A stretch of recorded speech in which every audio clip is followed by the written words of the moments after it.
Breast milk has everything a growing baby needs. Well, almost. One of the things you hear experts worrying about is the iron concentration of breast milk. In a nutshell, it's low, and with time, it becomes lower. The rubber hits the road somewhere between 4 to 6 months, when some babies run out. Running out means the little one has iron deficiency. A problem, but not a crisis. The crisis happens when baby just doesn't have enough iron to make enough hemoglobin. This leads to shortages of red blood cells and iron deficiency anemia. Since red blood cells transport oxygen all over the body, the shortage of red blood cells means many body parts are not getting enough oxygen. Oxygen is absolutely essential. It's needed to burn fuel, that is, to get energy. Cells not getting enough oxygen are in big trouble. Cells particularly vulnerable are brain cells. Iron shortages can interfere with brain development, and this is serious. So worrying about iron is important. But as with many things in nature, it's complicated. Remember the story of Goldilocks and the 3 bears? Dad's porridge was too hot, and Mom's porridge was too cold. But Baby Bear's porridge was just right. Iron levels need to be just right. And Mother Nature, left to her own devices, gets it just right. Join us for this episode of Better Body Chemistry TV as we explore Mother Nature's thinking about iron levels. Better Body Chemistry TV is brought to you by Dr. Sandy, a scientist turned gremlin buster, helping you battle sugar gremlins, heifer lumps, and other health horribles through better body chemistry.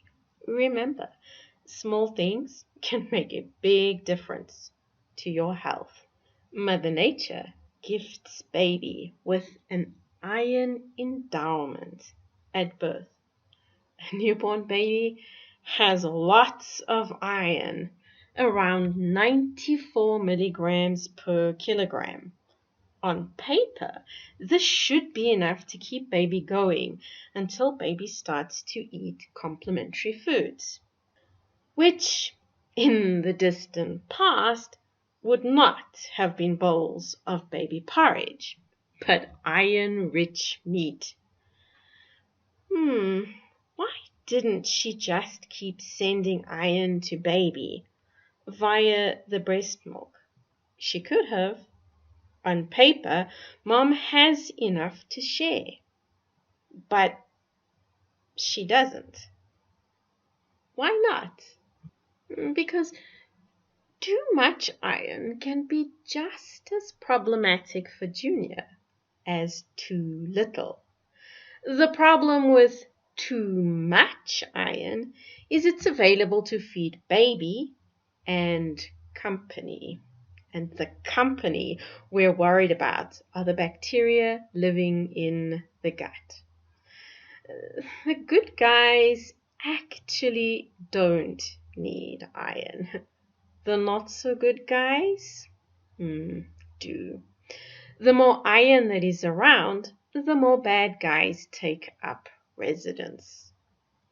And as baby becomes mobile and starts eating complementary foods, the odds of encountering real nasties increases, since an influx of these nasties can precipitate a bout of diarrhea which can lead to significant fluid loss, causing dehydration, etc., and can be life-threatening for both mom and baby.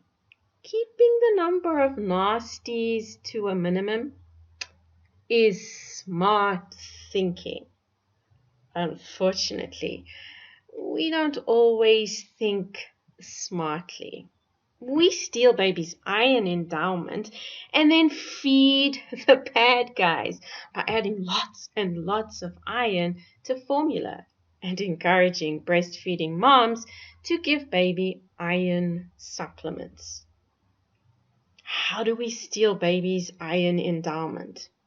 Through early cord clamping. Standard practice. As baby pops out, the cord is cut. It's clean and efficient. Plus, it ensures that the medical team can help baby if there are problems. But it leaves a significant amount of baby's blood stuck in the placenta.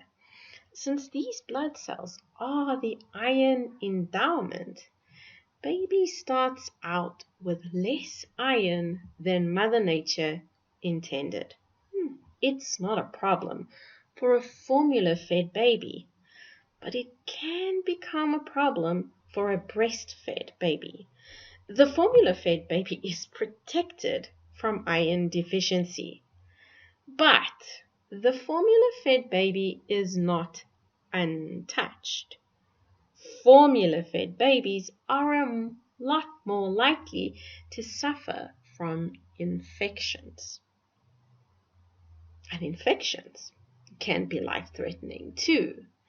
Now, to be fair, extra iron is not 100% to blame. Babies being fed formula also miss out on other key components of breast milk that help with immunity. They're not getting good bacteria, oligosaccharides, which feed the good bacteria, antibodies and other protective proteins, and microRNAs, which direct the development of the immune cells. That said, the extra iron is not helping and might be hurting, especially when you look at the numbers. Iron in human breast milk starts out at around 0.6 milligrams per liter, but systematically declines to around 0.2 to 0.3 milligrams per liter by the time Junior reaches the 6-month mark.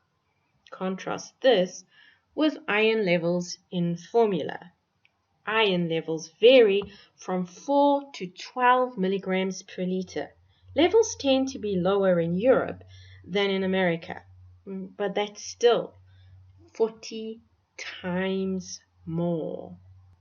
Now, to be fair, we're not comparing apples with apples because of the way a mom packages the iron. The iron in breast milk is a whole lot easier for baby to use than the iron in formula. But the take-home message, many babies are getting a whole lot more iron than Mother Nature intended.